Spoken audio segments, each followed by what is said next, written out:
there's a lot to be excited about, I think, especially first half. I think it'll take a serious low block to stop this Liverpool team. I think the idea your way home against Liverpool is just to defend the penalty area. I think that might be under real threat. Totally. The interplay between the front four was absolutely sumptuous at times, wasn't it? The technical quality that all four of those had, it was just an absolute joy to watch. And it's worth noting first half that we actually don't create many clear-cut chances in terms of getting a shot away, but there's a lot of times where, for example, the one where Gakpo's breaking and it's 5v1 and he plays the right pass but it hits the back of Kamada and it's all just a little bit unlucky. But there were a couple of times where if that ends in a goal, that could be goal of the season or team goal of the season. That's the level of how good it was. And we all know Florian Wirtz is a fantastic footballer with an outstanding touch, but Ekitike, we're seeing week on week now with every one of his performances that he is just a really elegant, intelligent footballer. And obviously on either side, Gakpo I don't think is a good game yesterday, but even at times he links up with those two really, really well. And if things click just a little bit more, we could have 2 or 3 goals in that first half. Obviously the concern is, as we come on to talk about, once Ekitike goes off the pitch, it doesn't work. Crystal Palace push up 10 yards. And we don't have that same thing. Wirtz goes from playing in between the lines to being one of the lines, and that just doesn't work in any way, shape or form. So we do need to address that, and we can't be reliant on Ekitike being fit or firing all season. But there's loads there to be positive about, as well as some things ultimately to be negative about as well. Yeah, I want to come on to deal with more of the positives. We'll talk about Ekitike, Wirtz, Frimpong and Kerkez in a few minutes, Ian. But then, let's do the second half. And you could see legitimate concerns. I agree with Andy in terms of as soon as you take Ekitike off, it allows Palace to have so much more ability to control space through the game, and the profit from that as well.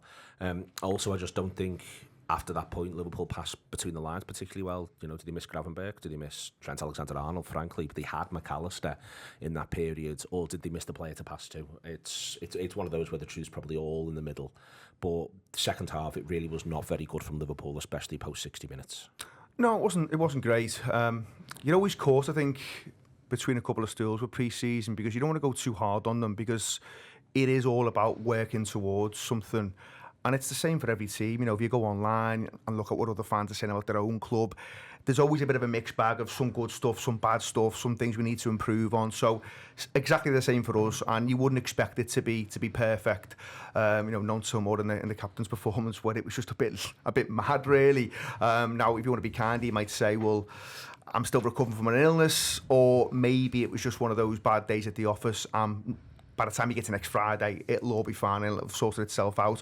But it was a real reminder that whilst Liverpool have been, I would say, great in the market so far in terms of what's come in, I think they've done really smart business in terms of what's gone out as well.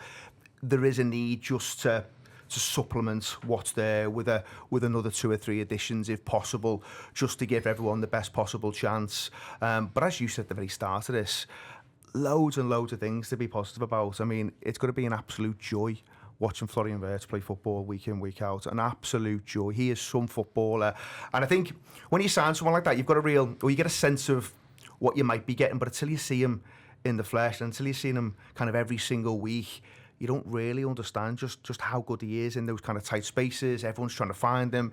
You wouldn't be surprised if he gets a ton of man of the match performances next season. If in doubt, just give it to Florian, because he is that level of footballer.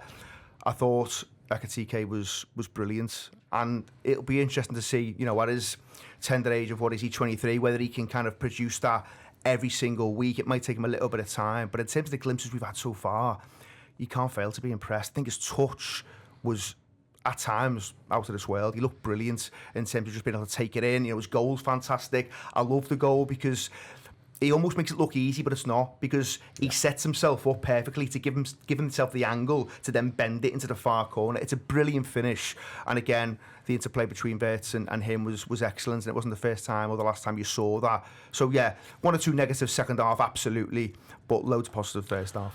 The other thing that struck me was I felt that Paris Saint-Germain was in Crystal Palace's mind at times, the way in which they tried to sort of smother Liverpool from playing in a couple of ways. When we went to Paris last season, it's the most, and listen, they're going to become champions of Europe. Most teams can't do that. In first half, Crystal Palace couldn't stop Liverpool either. Second half, though, that problem that has been there from time to time under the Arne Slot's Liverpool, this problem of how is it that we are going to get out, how is it that we are going to play when the pressure comes on. You know, I thought that first half Liverpool very much dealt with Palace trying to do that, and second half they very much didn't, Adam. Yeah, I think that in terms of the sort of the things that we've tried to fix this summer, that's definitely got to be in the manager's mind, hasn't it? You know, how was it that the most effective team stopped us last season? And, you know, a lot of that, if you're sort of talking about where we thought the new signings were going to get us, our worry, I suppose, was what was going to happen without Trent. And I didn't really think that. I didn't feel that it was a huge factor yesterday. I didn't feel like he was particularly missed. I felt like Frimpong has hit the ground running and looks like he's going to be really good and really dangerous.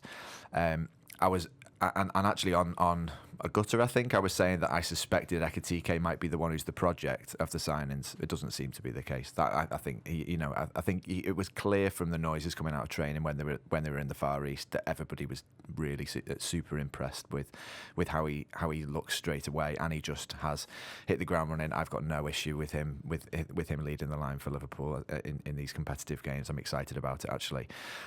Loved his goal and loved the link up there. Wirtz, I think we've said everything. I hope you're enjoying this free show at the moment. Loads of excellent, exciting stuff on the Anfield app. If you want to be part of the whole thing, you can download the Anfield app and go from there. Or you can subscribe via the YouTube membership as well for video-only content and other bits and pieces. We love doing these shows. We love that you watch them. So come, be part of the journey with us.